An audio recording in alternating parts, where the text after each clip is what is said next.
একবার একজন মহিলা তার স্বামীকে নিয়ে গিয়েছিলেন ডাক্তারের কাছে, কারণ স্বামীর শরীর খারাপ ছিল।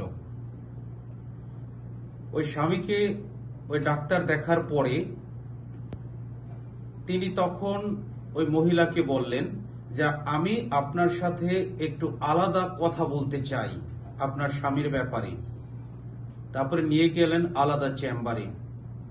তখন ডাক্তার তাকে বললেন যে আপনার স্বামীর আয়ু খুব কম, তাই আগামী দিনগুলো আপনি তার খুব যত্ন নেবেন, তাকে শান্তিতে রাখবেন, সুখে রাখবেন, তাকে খুব ভালো ব্রেকফাস্ট বানিয়ে দেবেন এবং লাঞ্চ একসাথে করবেন, ডিনারও একসাথে করবেন।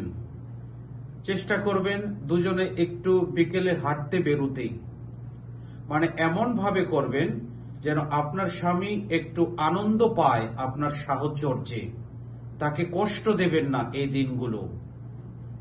এই কথা বলে তাকে পাঠিয়ে দিলেন। তারপরে যখন সেই মহিলা তার স্বামীকে নিয়ে গাড়ি করে ফিরছিলেন, তখন সেই স্বামী তাকে জিজ্ঞেস করলেন যে ডাক্তার তোমাকে কি বলেছে? তখন সেই মহিলা বলে দিলেন, ডাক্তার বললেন যে তুমি আর বেশি দিন বাঁচবে না, শীঘ্রই মারা যাবে। এইটুকুই তিনি বললেন। তখন তার স্বামী একেবারেই ভেঙে পড়েছিল।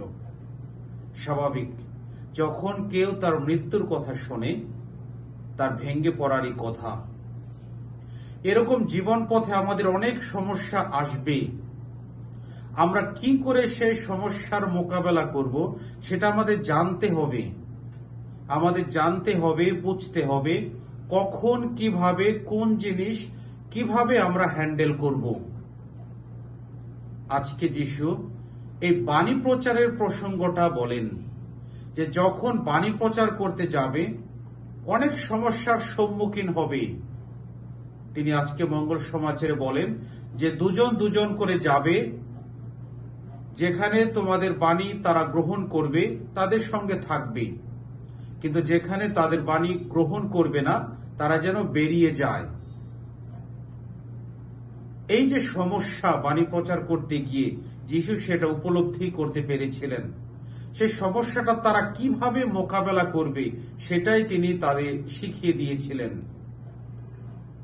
আমাদের জীবনে অনেক বাধা আসে, অনেক সমস্যা আসে,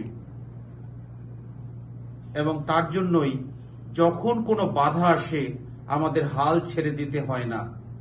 তাই ইংরেজিতে সুন্দর একটা কথা আছে যে quitters never win and winners never quit. তার মানে যারা হাল ছেড়ে দেয় তারা কখনোই জয়ী হয় না, আর যারা বিজয়ী তারা হাল ছেড়ে দেয় না। যিশু এই কথাটাই বললেন যে এক জায়গায় বাণী তাদের শুনল না, তারা যেন আরেক জায়গায় যায় তার বাণী প্রচার করার জন্য। সেই ইউকের বা ব্রিটেনের প্রাইম মিনিস্টার, প্রধানমন্ত্রী অনেকদিন আগে উইনস্টন চার্চিল, তিনি একটা বয়েজ স্কুলে গিয়েছিলেন, ছেলেদের স্কুলে। সেখানে তিনি গিয়ে বলেছিলেন যে ছেলেরা শোনো, জীবনে কখনোই কখনোই কখনোই হাল ছেড়ে দিও না। মানে তিনি এটাই বুঝিয়েছিলেন ব্যর্থতা আসবে, সমস্যা আসবে, কিন্তু হাল যেন ছেড়ে না দেই। এবং এটা আমরা বিভিন্ন মানুষের ক্ষেত্রেও দেখেছি। যেমন আব্রাহাম লিঙ্কন, আমেরিকার যিনি প্রেসিডেন্ট হয়েছিলেন 1960 সালে, কিন্তু তার আগে তিনি 28 বছর একটার পর একটা ব্যর্থতায় পরিণত হয়েছিলেন। অনেক নির্বাচনে তিনি হেরেছিলেন, ব্যবসায় তিনি লস খেয়েছিলেন, তিনি যা যা করেছিলেন সবকিছুতে তিনি ব্যর্থতা দেখছিলেন, কিন্তু তিনি দমে যাননি। তিনি এগিয়ে গিয়েছেন নতুন উদ্যমে, আর তার জন্য তিনি আমেরিকার প্রেসিডেন্ট হতে পেরেছিলেন। যে আরেকজন বিখ্যাত বিজ্ঞানী টমাস এডিসন, তিনি যে একটা বাল্ব সৃষ্টি করেছিলেন, তৈরি করেছিলেন, তার আগে তিনি 14,000 বার তিনি ব্যর্থ হয়েছিলেন, কিন্তু তিনিও হাল ছেড়ে দেননি। এভাবেই যিশু আমাদেরকে বলেন আমরা যেন তার বাণী প্রচার করতে গিয়ে হাল ছেড়ে না দেই। তিনি শিষ্যদের সুন্দর একটা কথা বললেন যে এক জায়গায় বাণী প্রচার করলো না, যিশু কিন্তু বলছে না তোমরা ওখানে ঝগড়াঝাটি করো, মারামারি করো। তিনি তাদেরকে মাত্র 4টা শব্দ তাদের জন্য ব্যবহার করলেন যে তারা কি করবে। যিশু শুধু বললেন পায়ের ধুলো ঝেড়ে ফেলো, তার মানে এই পুরানা ক্ষত সেটা পেছনে ফেলে দাও, সামনে নতুন একটা মিশনে যাও, নতুন একটা কাজে যাও, নতুন ভাবে প্রচার করো, নতুন উদ্যোগে। আমাদের ক্যাথলিক মণ্ডলীতে যুগের পরে যুগে অনেক ফাদারগণ, সিস্টারগণ, ক্যাটেকিস্টগণ বিভিন্ন জায়গায় তারা বাণী প্রচার করেছেন। অনেক জায়গায় তারা নির্যাতিত হয়েছেন, অনেকে জীবন দিয়েছেন, অনেকে তাদের শরীরে রক্ত ছড়িয়েছেন যিশুর বাণী প্রচার করতে গিয়ে, কিন্তু তারাও হাল ছেড়ে দেননি, তারা যিশুর বাণী প্রচার করেছেন।